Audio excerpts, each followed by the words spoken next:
Bem-vindos a esse vídeo do canal Graça Espiritual.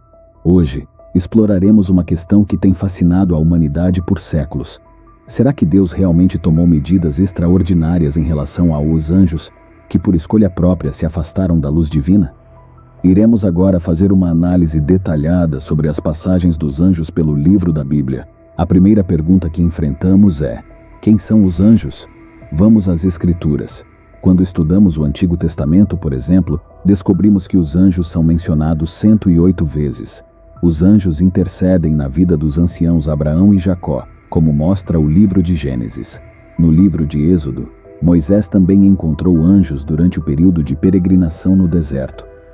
Êxodo capítulo 14 a 19 diz: Então o anjo de Deus, que tinha ido à frente do acampamento de Israel, retirou-se e foi para trás deles.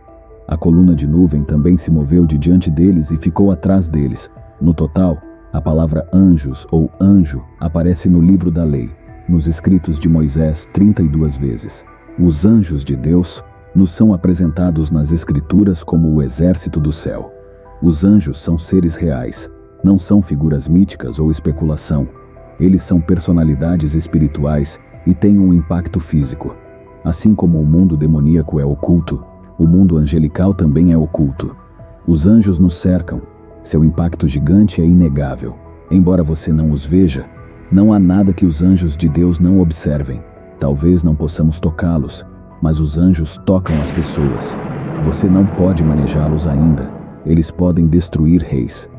Na Bíblia, o Senhor escolheu um anjo específico para ir à frente de Moisés ao Egito, e ele sozinho arruinou uma nação inteira. Invencibilidade é uma característica importante dos anjos de Deus. Essa característica invencível indica a diferença entre demônios e anjos. Somente as hostes do céu se destacam em força. O Salmo capítulo 103, versículo 20 diz: Bendizei ao Senhor, vós anjos seus, poderosos em força, que cumpris as suas ordens, obedecendo à voz da sua palavra. Era uma vez, houve uma guerra nos céus. As hostes do céu, lideradas pelo anjo Miguel, batalharam contra Satanás e seus anjos. Deus usou seus anjos para enfrentar o exército caído de Satanás. Satanás não pôde ter sucesso, e não havia mais lugar ou espaço para ele nos céus. Apocalipse capítulo 12, versículo 7 a 9 nos diz: Houve então uma guerra no céu. Miguel e seus anjos lutaram contra o dragão. E o dragão lutou juntamente com os seus anjos, mas não prevaleceram. Nem mais houve lugar para eles nos céus. E foi precipitado o grande dragão, a antiga serpente chamado Diabo e Satanás, que engana todo o mundo. Ele foi precipitado na terra, e com ele foram precipitados os seus anjos. Em qualquer conflito, os anjos sempre têm sucesso, expulsando completamente a oposição. No mundo vemos que os anjos nunca foram conhecidos por falhar. Não há nada que possa surgir contra você que se iguale à força que eles formam. Eles são os guarda-costas mais benéficos dos redimidos. Além de se destacarem na força física, os anjos também brilham em inteligência. A sabedoria retratada do rei Davi se assemelha à dos anjos. Mas o meu Senhor é sábio de acordo com a sabedoria do anjo de Deus, conhecendo tudo o que está na terra. Parte 2. As categorias de anjos.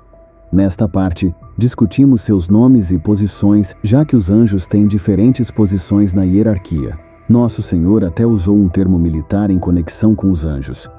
No momento em que Jesus estava prestes a ser levado no jardim, Pedro pegou uma espada e tentou proteger Jesus, aquele a quem ele tinha vindo a amar.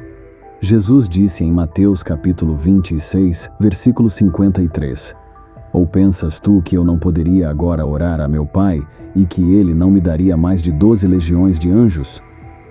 A palavra legião era uma designação militar romana referente a cerca de 6.000 soldados.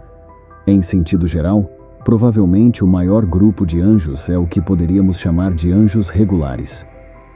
Na maior parte do tempo em que os anjos são mencionados na Bíblia, são esses anjos não identificados de outra forma que estão sendo referidos. Falar de anjos comuns parece uma contradição de termos. No entanto, Como esses seres extraordinários criados poderiam ser considerados algo rotineiro? No entanto, em certo sentido, essa designação é apropriada quando os contrastamos com as várias classes ou ordens únicas de anjos mencionadas na Bíblia. Querubins. Os querubins são os primeiros da ordem angelical a aparecer nas Escrituras. Eles aparecem logo após a queda de Adão e Eva da graça. Gênesis 3 nos conta os eventos no Jardim do Éden. Teria sido possível para Adão e Eva estenderem as mãos e também pegarem da árvore da vida, comerem e viverem para sempre depois de violar o comando de Deus de não participar da árvore do conhecimento do bem e do mal.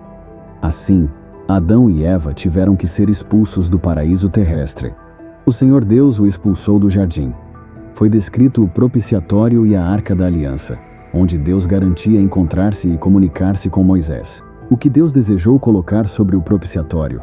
Ele escolheu imagens dos querubins em ouro. Veja a interessante descrição que Deus deu a Moisés em Êxodo capítulo 25, versículo 18 a 20. Com 2 querubins de ouro batido nas extremidades da tampa. Faça um querubim numa extremidade e o segundo na outra, formando uma só peça com a tampa. Os querubins devem ter suas asas estendidas para cima, cobrindo com elas a tampa. Ficarão de frente um para o outro, com o rosto voltado para a tampa. Os querubins estenderão as asas para o alto, cobrindo com elas a arca sagrada, voltados um para o outro, mas com o rosto voltado para a arca estarão. Serafins, um grupo diferente de anjos especificamente reconhecidos, são os serafins. A palavra serafim, na língua hebraica, significa aqueles que queimam. Isaías capítulo 6 nos fala dos serafins. O profeta Isaías também registrou sua incrível visão nestas palavras. Eu vi também ao Senhor assentado sobre um alto e sublime trono, e as suas vestes enchiam o templo. Serafins estavam acima dele.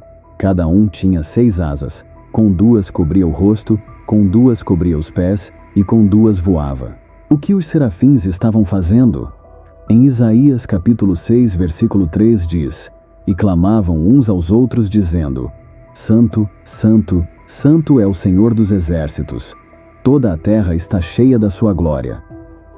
Isaías soube imediatamente que não tinha o direito de estar na santa presença de Deus, e ele reconheceu isso em Isaías capítulo 6, versículos 5 ao 7. E as 4 criaturas viventes, cada uma delas com 6 asas, estão cheias de olhos ao redor e por dentro. E dia e noite não cessam de dizer: Santo, Santo, Santo é o Senhor Deus, o Todo-Poderoso, que era, e que é, e que há de vir. Em Apocalipse capítulo 5, as criaturas viventes são representadas em uma atitude de adoração e louvor. Embora em Apocalipse 15, as criaturas viventes participem no derramamento da ira de Deus sobre as pessoas não arrependidas. Miguel, outro posto angelical, é um arcanjo. A posição é ocupada por apenas um anjo no registro bíblico. A palavra arcanjo significa chefe. Então, este anjo é o mais proeminente de todos os anjos santos. O nome do arcanjo é Miguel, cujo significado é quem é como Deus. Sempre que você ouve esse nome, está ouvindo uma pergunta: quem é como Deus? Muitas vezes na Escritura, como veremos, homens que receberam visitas angelicais quiseram adorar a criação em vez do Criador. Portanto, quão maravilhoso e grandioso é que o nome de Miguel, o arcanjo, nos convida a direcionar nossa atenção ao Deus Todo-Poderoso. O profeta Daniel nos apresenta a Miguel. Daniel estava orando, e Deus havia enviado uma resposta pela mão de um mensageiro que foi impedido em sua jornada até testemunhar. Daniel, capítulo 10, versículo 13 diz: Mas o príncipe do reino da Pérsia resistiu-me 21 dias, e eis que Miguel, um dos principais príncipes, veio para ajudar-me, porque eu ficara ali com os reis da Pérsia. Portanto, Miguel teve que lutar pela passagem livre da palavra de Deus. Sempre que o vemos, é em conjunto com algum tipo de luta espiritual. Em seu papel como lutador, Miguel tem um dever especial para com Israel. No livro de Judas, o 9º versículo chama especificamente Miguel de arcanjo e relata sua batalha com Lúcifer pelo corpo de Moisés. Com a ajuda do Senhor, Miguel saiu vitorioso. Miguel é o herói principal de Deus. Gabriel, outro anjo cujo nome é claramente dado nas Escrituras além de Lúcifer, é Gabriel. Gabriel significa poderoso de Deus. Gabriel corresponde ao seu nome, pois ele realmente realiza coisas poderosas. Gabriel serve a Deus mais como mensageiro. Em várias passagens no livro de Daniel, Gabriel aparece para dar revelações importantes sobre eventos futuros, especialmente relacionados ao reino de Deus. Por exemplo, após uma das visões de Daniel, o profeta ficou intrigado com seu significado. Então, de repente, ficou diante de mim como a aparência de um homem. Daniel 8. Na presença de Deus, fui enviado para falar contigo e contar-te estas boas novas. Essas boas novas diziam respeito ao próximo nascimento de João Batista, que seria o precursor do Senhor Jesus. Foi o mesmo Gabriel que Deus enviou à cidade de Nazaré, a uma virgem desposada com um homem cujo nome era José, da casa de Davi. E o nome da virgem era Maria. Que mensagem incrível Gabriel tinha para dar a essa jovem. Lucas capítulo 1, versículo 31 a 32 diz: E eis que conceberás no teu ventre, e darás à luz um filho, e por-lhe-ás o nome de Jesus. Este será grande, e será chamado Filho do Altíssimo, e o Senhor Deus lhe dará o trono de Davi, seu pai. Gabriel então é aquele que trouxe a mensagem de Deus sobre o futuro reino e o rei. Deus confiou a esse anjo específico uma confiança e responsabilidade enormes. Lúcifer, descobrimos o nome original do anjo Satanás em Isaías capítulo 14, versículo 12.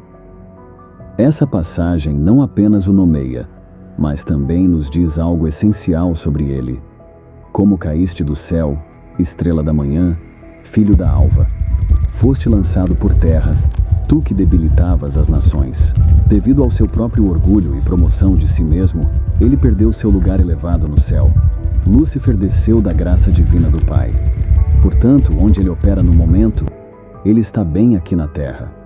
Duas vezes diferentes, nosso Senhor descreve Lúcifer como o príncipe deste mundo.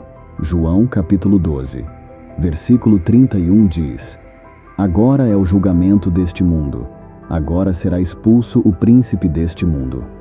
Esta terra em que vivemos está sob a sua autoridade.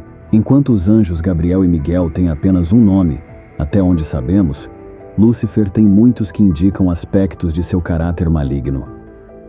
Muitas pessoas estão familiarizadas com dois de seus outros nomes, o Diabo e Satanás. Jesus também o chamou de o Maligno. O livro do Apocalipse atribui a ele vários nomes, incluindo o Grande Dragão, a Antiga Serpente, o Destruidor, o Acusador e o Enganador. Santos e vigilantes, há várias categorias menores de anjos mencionadas na Bíblia, como santos e vigilantes. O rei babilônico Nabucodonosor declarou em Daniel capítulo 4: Eu, Nabucodonosor, estava tranquilo em minha casa e próspero no meu palácio. Vi um sonho que me espantou e as visões que tive na minha cama me perturbaram. Daniel 4,17 diz: Por essa sentença da sentença dos vigias e pela palavra dos santos, tenho alto para que vivam os viventes, saibam que o Altíssimo tem domínio sobre o reino dos homens, e o dá a quem quer, e até ao mais vil dos homens dá-o. Ainda hoje existem vários mistérios ao que se refere os anjos e demônios. Mas conforme as Escrituras, esses seres são imponentes e extremamente poderosos e podem habitar quaisquer plano espiritual, inclusive o nosso.